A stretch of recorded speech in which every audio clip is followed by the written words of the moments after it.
ఈరోజు ఎంతో బాధాకరమైన రోజు. తెలుగుదేశం పార్టీ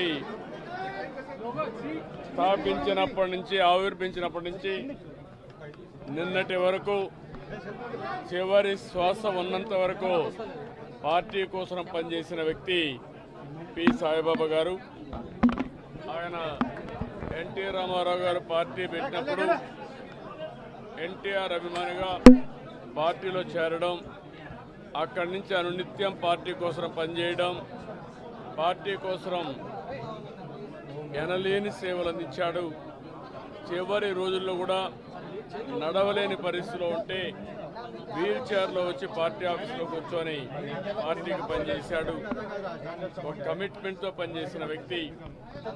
2 సార్లు సమైక్య ఆంధ్రప్రదేశ్లో ఈ యొక్క ఫిజికలీ ఛాలెంజ్డ్ కార్పొరేషన్కి చైర్మన్గా పనిచేయడం, అదే మాదిరిగా అనేక విధాలుగా పార్టీ పదవుల్లో ఉండడం, ప్రభుత్వంలో భాగస్వామి కావడం, ఇలాంటి అనేక కార్యక్రమాలు చేశారు. ఇటీవల కొంత సుస్థి కావడం, ఆ సుస్థి అయినప్పుడు ఆయన మామూలుగా ఫిజికలీ హ్యాండిక్యాప్గా ఉంటాడు. అలాంటప్పుడు ఒక దగ్గర పడడం, అది సకాలంలో వైద్యం చేయించుకున్నారు కానీ ఇంకా సమర్థవంతంగా చేయించుకోవాల్సింది. ఆయన చూసినప్పుడు చాలా బాధ వేస్తుంది. ఒక కుటుంబ సభ్యుడిని కోల్పోయినంత బాధ ఉంది. ఎందుకంటే నేను ఎప్పుడొచ్చినా పార్టీ ఆఫీసులో స్వాగతం పలుకుతూ నిరంతరం పార్టీ కోసం పనిచేశారు.